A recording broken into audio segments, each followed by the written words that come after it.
दे, प्रार्थितो आम्ही तुला रित भाव सुमने अर्पुनी, प्रार्थितो आम्ही तुला रित भाव सुमने अर्पुनी, न्यून पुरते गे करोनी, न्यून पुरते गे करोनी, कृपादारी होऊनी, रवीला चंदनाचा गंध आला, वाळवंटाचा किनारा पावलांनी धन्य झाला, वाळवंटाचा किनारा पावलांनी धन्य झाला, आज इथल्या रवीला चंदनाचा गंध आला.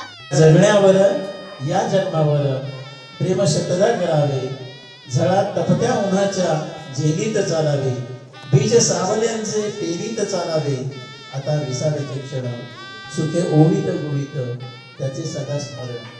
उर्वरित आयुष्य त्यांचं या ठिकाणी आपण अधिकाधिक स्वागत करू. मोठे सर पुष्प देऊन त्यांचं स्वागत करू.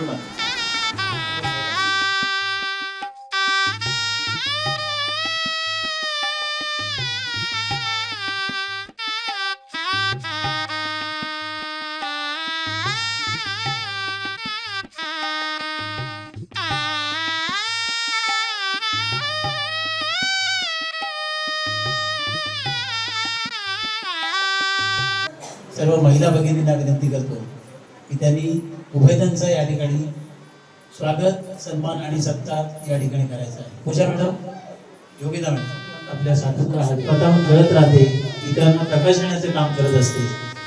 आपलं देखील तसंच आहे. आपण सतत कष्ट घेत राहिला, विद्यार्थी घडवण्याचं काम उत्तम असा कार्यक्रम संपन्न होत आहे. नंतर आपण उपस्थिती द्यावी. अचानकपणे आपल्याला एका सभेसाठी जायचं आहे, त्यासाठी आपण निघालेले आहात. आपल्या उपस्थितीबद्दल आपल्याला हार्दिक 35 वर्ष सेवा करणाऱ्या माणसाच्या हाताखाली असेल, त्यांनी केलेलं जे कार्य आहे, त्यांनी केलेलं जे कष्ट घेतलेलं आहे, त्या सर्वांचा उपभोग तुमच्या अनुभवांचं ऋण आमच्या मनावर आहे. तुमच्या अनुभवाचं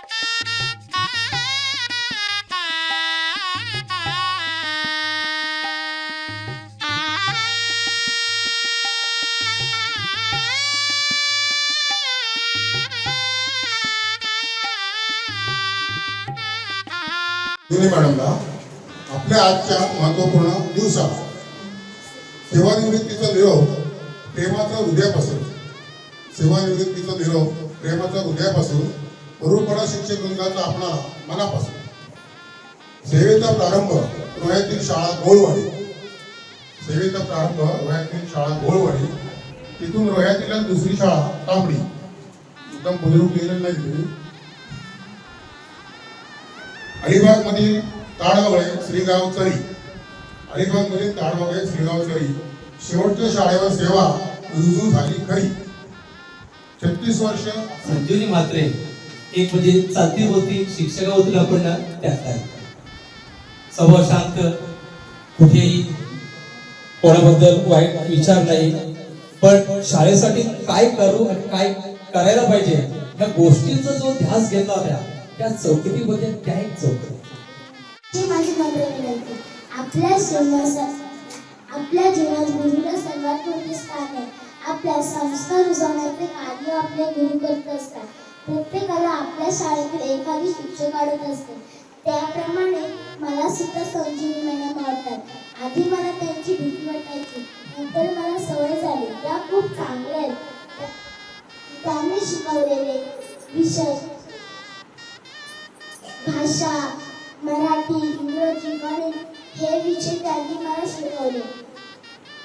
कथा कथन हे माझा आवडते छंद आहे. हे मला मॅडमने शिकवले. या कार्यक्रमाच्या निमित्तानं आलेले सर्व मान्यवर, म्हात्रे परिवाराकडून आलेले त्यांचे सर्व नातेवाईक मित्र, सेवापूर्ती सोहळा हा शिक्षकाच्या जीवनातील सगळ्यात शेवटचा सोहळा असतो आणि या सोहळ्याच्या निमित्ताने आपण एकत्रित जमलेलो आहोत. मित्र, सेवेत लागल्यापासून आतापर्यंत ज्या ज्या काही घटना झाल्या त्या घटनांना उजाळा देण्याचा आजचा दिवस आणि आज संजीवनी कैलास म्हात्रे या माझ्या शाळेत, म्हणजे ही माझी शाळा का म्हणतोय, कारण का या शाळेत मी माझे विद्यार्थी आहे. पहिलीपासून 7वीपर्यंत शिक्षण हे इथेच माझं झालं.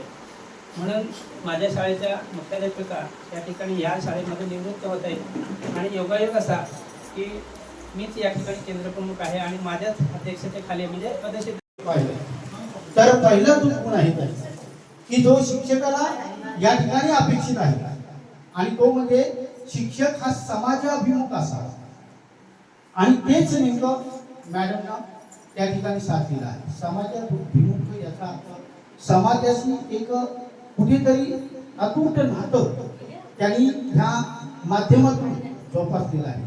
आणि या माऊलीचे मानू उपकार काही ह्या माऊलीचे मानू उपकार आम्हा निरंतर जाग होतो.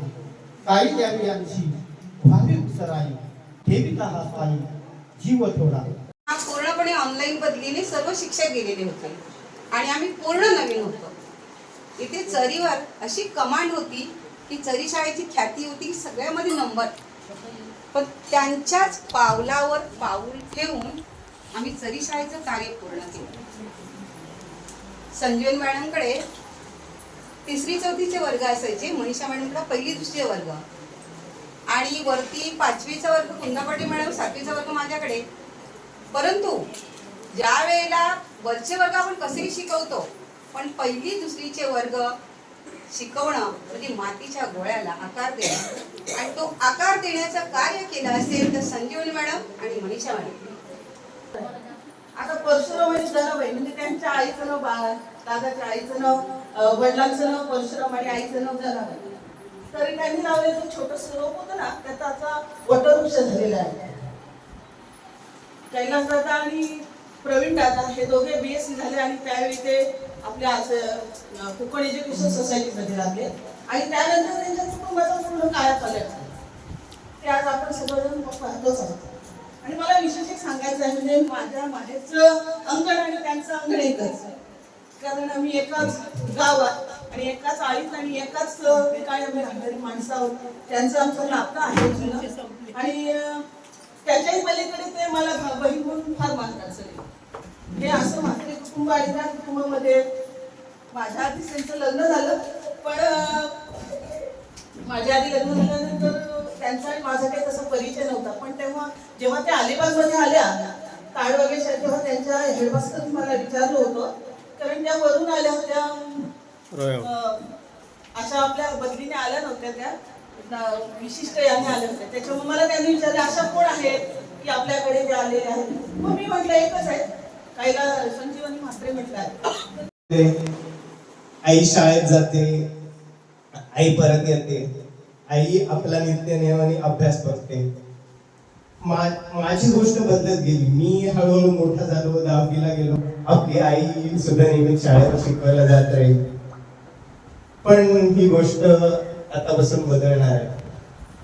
मला माहिती आहे की मलाच असं गडबडून येते की अरे 36 वर्षाचा प्रवास आणि उद्यापासून शाळेत जायचं नाही. मग आईला कसं वाटत असेल. खर तर सेवेत रुजू होताना त्या वर्तक बाई होत्या, आता रिटायर होताना त्या म्हात्रेबाई म्हणून रिटायर होत आहेत. अवघ्या 20-22 वर्षांमध्ये सेवेत रुजू होणार आणि आता वयाच्या 50 मध्ये रिटायर होणार.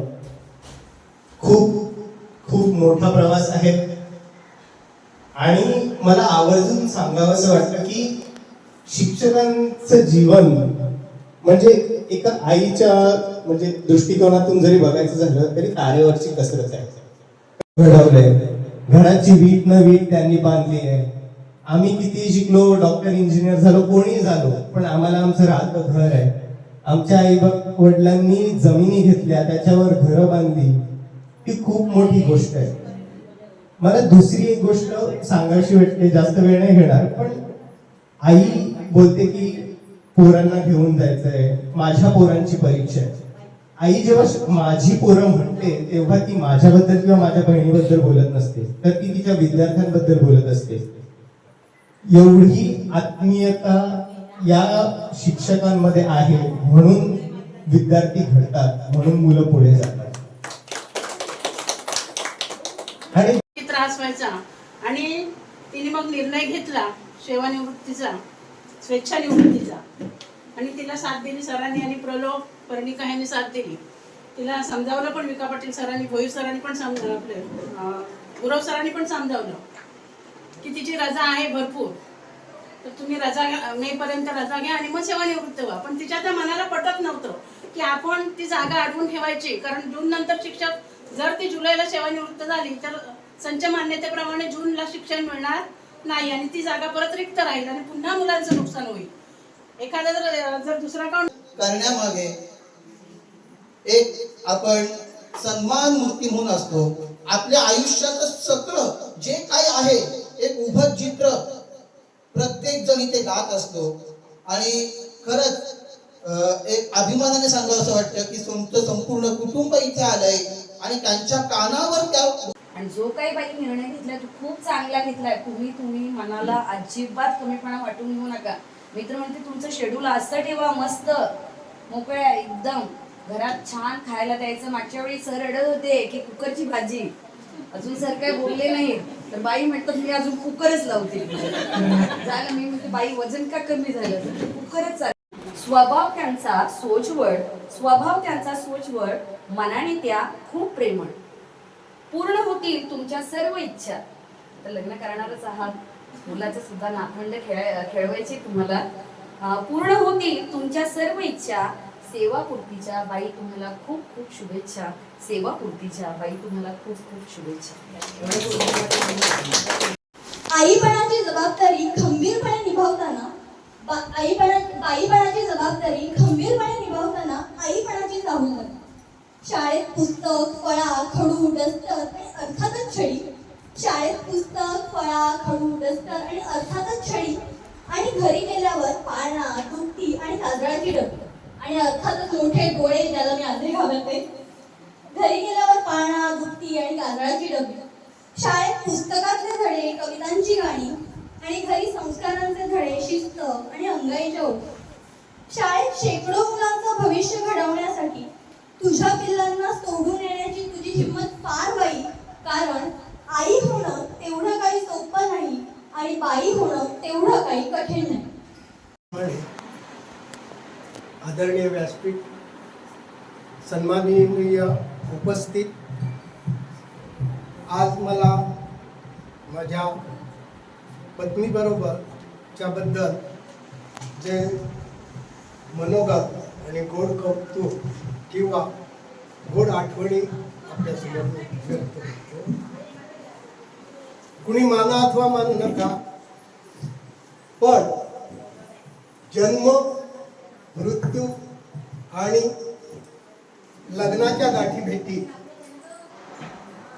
या नियतीप्रमाणे घडत असतात.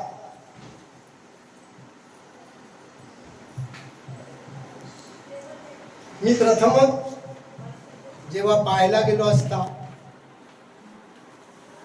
गुलाबी साडीमध्ये, गुलाबी साडी नेसून दुरूनच चहाचा कप घेऊन येताना तिच्या ओठातील स्मित हास्य आणि गालावरील खडी पाहून माझ्या हृदयाचा स्थाप त्याचवेळी तिने घेतला होता. 23 फेब्रुवारी 1992 मध्ये आम्ही दोन्ही विवाहबद्ध झालो. पाहता पाहता माझ्या घरातील सर्व नातेवाईकांना तिने आपल्या प्रेमळ आणि लागवी स्वभावाने आपलेसे केले होते. कुटुंब फार मोठा ऐकलाच आहे. आम्ही 8 भाऊ, एक बहीण, 8 भाऊ आणि 1 बहीण. साऱ्यांशी गोडीने आनंदाने वागून तिने अनेक नाती जोडली, जोपासली, घडवली. हे सारे करत असताना तिने माझ्या वडिलांची, माझ्या आईची आजारपणामध्ये सेवा केली, वृद्धपणामध्ये सेवा केली. याचा मला सार्थ अभिमान आहे. हे सारं करत असताना तिने माझ्याकडे कधी दुर्लक्ष केलेलं नाही, मुलांच्याकडे कधी दुर्लक्ष केलं नाही. सतत आमच्यासाठी झटली, मुलांसाठी झटली. मला जे हवं नको ते पाहिलं, माझ्या आवडी निवडी छंद जोपासले. मी संसारामध्ये पापड पसारा केला, तिने मात्र तो आवरला, सावरला आणि अवघाची संसार सुखाचा केला. पेशा शिक्षकी असल्या कारणाने मुलांना शिकवणे, सांगितल्याप्रमाणे लहान मुलं मातीचा गोळा अशी मुलं, त्यांना घडवणे किती कठीण हे आपल्या शिक्षकांनी सांगून दिलेलंच आहे. आजचा दिवस मी हा पाहू शकलो तो फक्त माझ्या आई वडील आणि सर्वात महत्त्वाचा वाटा म्हणजे माझ्या भावाचा. कारण त्यावेळी मी जेव्हा SSC झाले त्यावेळी काही आपल्याला क्लास वगैरे नव्हते, त्यामुळे मला मार्क्स कमी होते. मला शासकीय कॉलेजमध्ये काही ॲडमिशन मिळालं नाही. मग पेझारी कॉलेज नवीनच निघालं. मग तिथे 3,000 रुपये डोनेशन भरायचं होतं. 84 साली 3,000 रुपये डोनेशन म्हणजे खूपच होतं. माझा भाऊ सुद्धा त्यावेळी सर्व्हिसला होता. पण माझा भाऊ म्हणाला, मी जर आता 3,000चा विचार केला तर पुढे तिला आयुष्यात काही संधी मिळेल नाही मिळेल. माझ्या भावाने पैसे इकडून तिकडून जमा केले आणि मला DEDला घातली. आणि खरं झाला तो सुद्धा माझ्या भावामुळे. कारण त्यांनी मला जर DEDला घातली नसती आणि मी शिक्षिका या पदावर हजर झाले नसते तर आजचा दिवस तुमच्या समवेत मला पार पडता आला नसता. त्यामुळे माझा भाऊ काही आज आला नाही तर मी त्याला सुद्धा धन्यवाद देईन. माझी पहिली नेमणूक झाली गवळवाडी शाळेवर रोहा तालुक्यामध्ये. त्यानंतर तिथून माझी बदली तांबडी बुद्रुक शाळेवर झाली. तिथे सुद्धा माझी सेवा झाली. रोहा तालुक्यामध्ये माझी एकूण 18 वर्ष सर्व्हिस झाली. तांबडी बुद्रुक शाळेमध्ये सुद्धा आम्ही 7 भगिनी एका वेळी काम करत होतो, कारण त्यावेळी तिला पट खूप होता. तिथे सुद्धा आम्ही चांगल्या प्रकारे चरीला हजर झाल्यानंतर आम्ही मॅडमनी सांगितलं की आम्ही 4ही शिक्षिका नवीन इथे हजर झालो. त्यावेळी थोडंसं लोकांना वाटलं होतं 4 लेडीज काय करतील, पण आम्ही 4घींनी चांगल्या प्रकारे काम केलं. त्याच्यानंतर रेश्मा मॅडम रिटायर्ड झाल्या, कुंदा पाटील मॅडम रिटायर्ड झाल्या आणि मी जुलैमध्ये रिटायर्ड होणारच होती. पण माझ्या काही वैयक्तिक आरोग्यामुळे मला हा ते निर्णय 6 महिने अगोदर निर्णय घ्यावा लागला. निर्णय घेतल्यानंतर सुद्धा मला खूप वाईट वाटलं, कारण मी नोटीस दिल्यानंतर मी रजेवर राहिले. मग सगळा भार दोघींवरच पडला. तेव्हा सुद्धा मला खूप वाईट वाटायचं की मी रजेवर राहिले, आता दोघींना सगळं सांभाळावं लागत असेल. मला दिला त्याबद्दल मी सुरुवातीला त्यांना धन्यवाद देतो, कारण का माझ्या वहिनीचा कार्यक्रम आणि तिथे अध्यक्ष पद जर मला मिळाले तर निश्चितच हा दुग्ध शर्करा योग आहे. निश्चितच या वेळेला इथे तुमच्या शाळेमध्ये प्रवेश केला त्यावेळी त्या मुलांची असलेली जी सकाळची लगबग मी पाहिली. खरोखरच मगाशी जय पाटील म्हणाले की मराठी शाळेमध्ये जे कार्यक्रम जे होतात ते खरोखर पाहण्यासारखे असतात. ते मराठी शाळेमध्ये सुंदर प्रकारे तिथे समोर जी आहे ती रांगोळी जी आहे अतिशय सुंदर रेखाटलेली आहे. म्हणजे निरोपाची रांगोळी अतिशय सुंदर रेखाटली आहे. त्यासाठी ज्यांनी प्रयत्न केलेले आहेत त्या सगळ्यांना, त्या सरांना मी धन्यवाद देतो. मॅडम सुद्धा काही तिथे होत्या, त्यांना सुद्धा मी धन्यवाद देतो. एकंदरीत जर आम्ही जी शाळा पाहिली तर खरोखर तिचा जो टापटीपणा जो आहे याच्यावरून विद्यार्थ्यांची प्रगती काय असेल हे निश्चित अंदाज येतो. कारण काय मी सुद्धा एक शिक्षक आहे, त्यामुळे आपल्याला शिक्षकांची जी आपली नजर आहे ती आपण एक जर नजर टाकली तर लक्षात येते. तुमची जी काय फलकलेखन आहे, त्याच्यानंतर जे भिंती ज्या काही तुमच्या बोलक्या आहेत, इथे सुद्धा दिसते जे काही चित्र आहेत, जे काही भिंतीवर लिखाण केलेलं आहे, हे जे बोलकेपण आहे ते निश्चितच आपल्या मुलांना प्रेरणा देणारे असतं.